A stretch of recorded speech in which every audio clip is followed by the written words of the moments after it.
Big old breastises.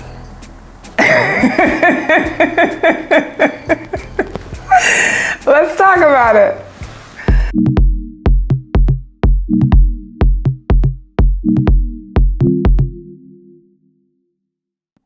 In all seriousness, let's talk about breast reduction. There are many women who were born blessed in the breast area.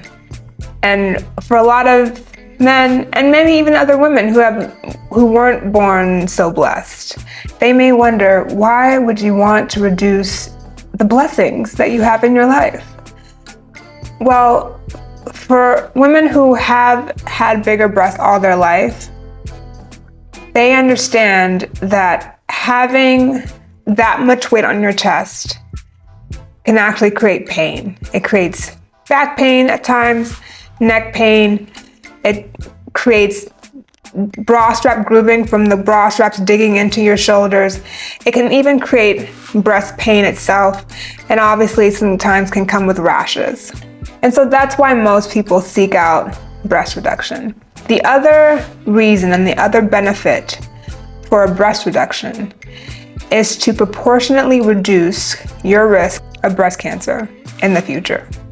Again, it doesn't eliminate your risk of getting breast cancer in the future, but it makes sense that if you reduce the amount of breast tissue that you have, you proportionally reduce the risk of breast cancer in the future. And so it can be a good option for those wishing to reduce their risk as well, especially if they find that they are in a family with a higher risk of breast cancer. A question that I often get is, when should I do it? And the answer I often give is, why are you waiting? You should do it now. But what if you're under 18? You should still do it. So I say that with this caveat.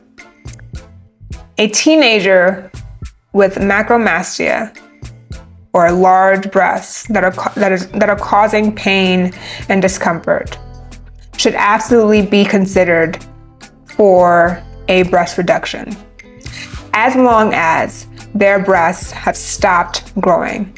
And typically, you'll know your breasts have stopped growing if there's been no change in cup size in a year.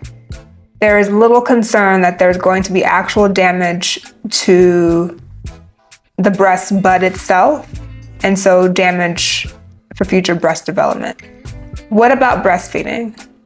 So this is also another caveat, but not one that should deter anyone, whether you're under 18 or over 18, from getting a breast reduction. A breast reduction can affect future ability to breastfeed. The chances of that have been quoted from as low as 7% to as high as 27%. So we don't actually know the exact number of patients who are negatively impacted in terms of breastfeeding from their breast reduction.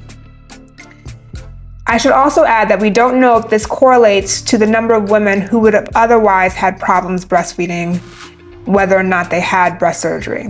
And so therefore, while the risk exists, I still believe this is a surgery that's worth that risk, even if you plan to have children in the future. But understand that if a person is under or over 18 and has never had a child, but wants to have a child in the future, and is experiencing back pain and neck pain, they should move forward with the breast reduction surgery, understanding that if and when they get pregnant, if and when they breastfeed, their breasts will likely grow and change, and they may need another reduction in the future. Having said that, I'm still a big proponent of do not suffer in pain for 10, 20 years because you want to have kids in the future. I think you should address the pain, live your life pain-free, and then make that decision when you're ready to have a child and move forward. What about the breast reduction scars? So we do create a fair amount of scar. The scar typically looks like an anchor. So you have a scar that goes around your areola, down the middle of the breast, and then along the fold. These scars tend to heal extremely well. The potential downside to the anchor incision particularly is that you can end up with a more square shape to the breast. And that's especially true if you have kind of looser skin when you feel your breast skin. If you have looser skin that you can actually kind of peel between your fingers, then what that typically means is that your skin has a lot of laxity in it, meaning that as you heal, you are more likely to have a square shape. Is there a way to avoid that? Yeah, there is. You can use a lollipop incision, meaning you just have an areolar incision and then one down the middle. However, that incision is very limited into how high you can actually raise the nipple. So it's important to note that a breast reduction also comes with the lift.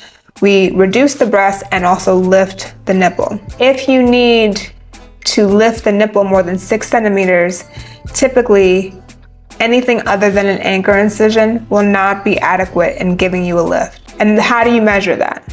So, an ideal nipple placement is at the location of your fold. If you go into the mirror right now and determine where that fold is underneath your breast, put your 4 fingers into that fold. And then translocate that with your thumb. So translocate that position with your thumb. And you'll see where your nipple ideally should be placed. And then measure the distance between that location on your thumb and your nipple. If that distance is greater than 6 centimeters, then most likely you would need the anchor incision. If it's less, then you can use a lollipop incision and have a little bit of a better overall shape when everything heals. If we were to use a lollipop incision to move the breast more than 6 centimeters, what we would end up with is what we call pseudotosis, meaning that the nipple is at its good position, but there's so much breast tissue that's beneath it that it almost looks like it's still a sagging breast. And so that's why the lollipop is just not appropriate for every patient. How about nipple sensation? So most loss of nipple sensation is temporary. It can take months to a year, up to 2 years even, to come back. People do report though that sometimes they might have hyperesthesia, meaning they actually have more nipple sensation. Some people also report that no matter what, they've got hypoesthesia, meaning they have less sensation. So again, the risk of losing it completely is small, but having a change in nipple sensation that's at least temporary is there and should be noted. Should you lose weight before having it done? Yes and no. Losing weight does not necessarily drastically change the size of your breast. The breast tissue actually is glandular tissue, so it's not necessarily just fat, even though it can look like fat and it can feel like fat. It has glandular tissue within it.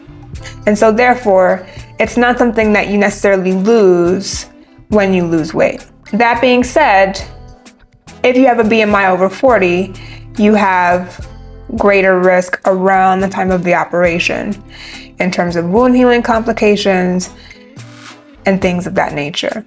It is nice to be closer to a BMI of 40 or under. However, losing weight so that you can lose your breast and therefore don't need to have surgery is not necessarily the move. Will insurance cover a breast reduction? For the most part, yes. As long as the breasts are causing functional issues, meaning neck pain, back pain, and some breast pain, then insurance will want to see that that is an issue, but also want to see that you've done everything that you can to avoid surgery.